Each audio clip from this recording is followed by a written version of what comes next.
a zona desmilitarizada. Essas três palavras simbolizam a última fronteira da Guerra Fria e uma península extremamente dividida. A extensão de terra de 258 km de comprimento e 4 km de largura, que separa a Coreia do Norte e a Coreia do Sul, indo do Mar do Japão ao Mar Amarelo, também é conhecida como Paralelo 38. Esta terra de ninguém foi descrita como a fronteira mais armada do mundo, preenchida com milhões de tropas prontas para o combate de ambos os países. Minas terrestres, cercas elétricas, torres de vigia e túneis subterrâneos, para defender uma fronteira que nunca realmente existiu.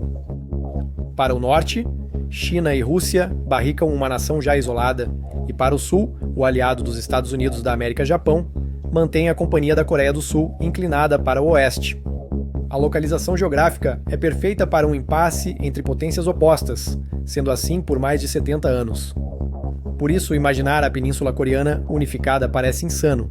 Mas e se não fosse? E se os esforços de reunificação das últimas 7 décadas finalmente resultassem em uma Coreia unificada? Se esse pensamento otimista se concretizasse, a Coreia unificada seria uma força a ser reconhecida. Considere que uma Coreia unida teria o poder militar da Grã-Bretanha e do Japão juntos. Um produto interno bruto de cerca de 5 trilhões de dólares, seria a 10ª maior economia do mundo, com uma força de trabalho de mais de 40 milhões. Os recursos naturais do norte e a tecnologia do sul impulsionariam o transporte e a infraestrutura, gerando novas indústrias em uma região antes desolada. Um sistema ferroviário conectado transportaria mercadorias pelo país, e vias navegáveis limpas exportariam matérias-primas globalmente. Soa quase utópico, por isso tem sido tão difícil de alcançar. O lançamento de mísseis pela Coreia do Norte e a presença de submarinos nucleares americanos na costa sul-coreana fazem parte da dinâmica entre as Coreias. Contudo, nem sempre foi assim. A Coreia, antes unida, vivenciou 13 séculos de unidade e progresso, sendo reconhecida como um dos estados mais antigos dos últimos 2 milênios. Mesmo quando caíram para o Império Japonês em 1910, a Coreia permaneceu um estado unido.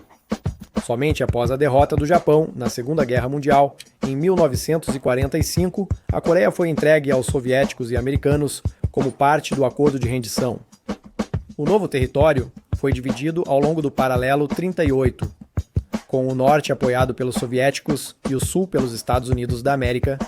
Era para ser temporário, mas quando a Guerra Fria começou, nem os Estados Unidos da América, nem os soviéticos queriam desistir de seu potencial aliado na região. Em 1950, com tensões elevadas e escaramuças frequentes na fronteira, o presidente Kim Il-sung, apoiado pelo líder soviético Joseph Stalin, invadiu o sul para reunir o país sob o governo pró-soviético do norte. Isso deu início à Guerra da Coreia, um conflito sangrento de 3 anos que resultou em 5 milhões de mortes entre norte e sul-coreanos, chineses e forças americanas. Com a morte de Stalin, a nova liderança buscou uma solução para o constante derramamento de sangue.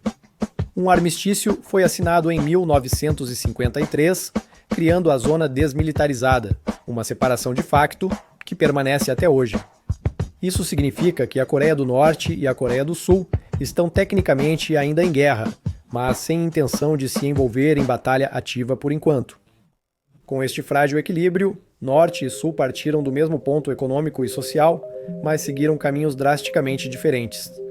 O Sul, com apoio ocidental, prosperou com mercados livres e acesso ao conhecimento e tecnologia global, enquanto o Norte definhou sob o regime rígido dos Kim e uma união das repúblicas socialistas soviéticas debilitada. Os anos 90 foram terríveis para o Norte, pois uma fome nacional foi amplamente ignorada pelo governo, levando à morte de 10 a 19% da população norte-coreana. Na década de 90, a União das Repúblicas Socialistas Soviéticas caiu e o Norte ficou praticamente por conta própria, apesar de algum apoio da China.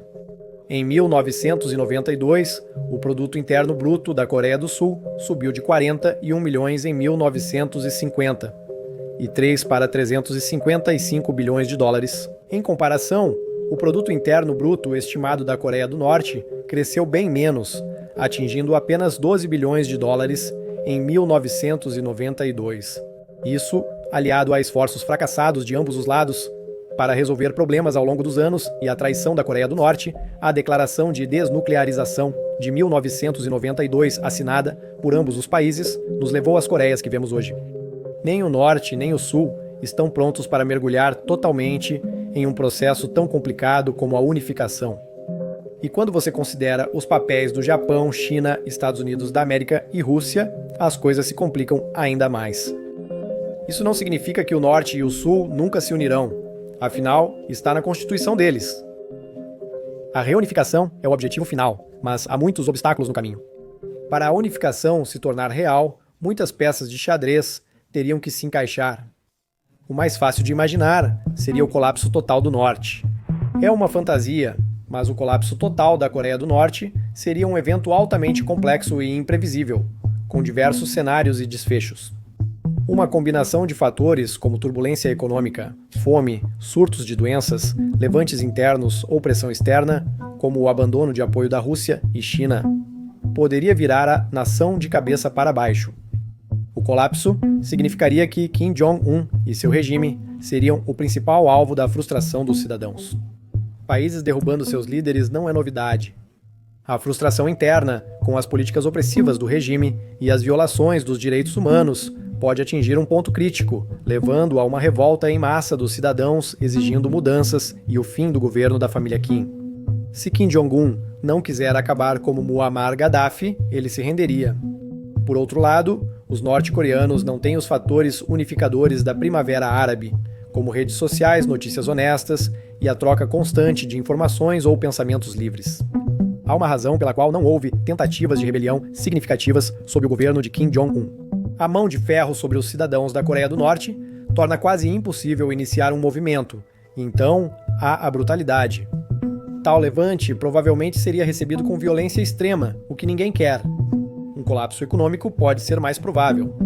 A economia da Coreia do Norte depende de sistemas desatualizados e ineficientes, resultando em um produto interno bruto global de 115, a economia livre mais restrita no Pacífico Asiático, abaixo de Uzbequistão, Camboja e Burma.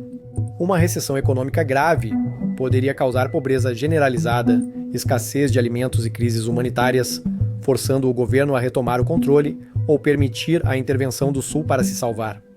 O maior obstáculo a esse colapso seria a ajuda da China e da Rússia, que manteve o regime de Kim vivo até agora, mesmo que fraca. A China apoia o Norte principalmente por servir de amortecedor entre eles e os aliados ocidentais Japão e Coreia do Sul. O mesmo vale para a Rússia, que recentemente vetou, junto com a China, a proposta de segurança da Organização das Nações Unidas de 2022 para aumentar as sanções contra a Coreia do Norte por continuar desenvolvendo seus programas nucleares. A China responde por 92% do comércio da Coreia do Norte. Enquanto o governo da região atrapalhar os Estados Unidos da América e aliados, China e Rússia aproveitarão a situação. Na visão deles, o fim do regime norte-coreano atual poderia resultar em uma Coreia unificada, alinhada com seus rivais ocidentais. E também nas suas fronteiras. Então a aliança é um preço que estão dispostos a pagar. A menos que houvesse uma luta interna no governo, como se Kim Jong-un estivesse incapacitado. Sem um sucessor imediato, lutas internas pelo poder entre a elite governante poderiam transbordar, e quem sabe com qual novo governante Rússia e China terão que lidar. Uma liderança desestabilizada poderia enfraquecer o controle do regime sobre o país, gerando facções no governo, algumas buscando apoio externo ou tentando tomar o poder. Nessa confusão, o Sul e seus aliados poderiam tomar o poder. Esse tipo de tomada de poder não é ideal, pois deixaria o Norte em desvantagem e sobrecarregaria o Sul para retornar à normalidade. A unificação por invasão não é melhor. Na verdade, esse seria o pior cenário possível.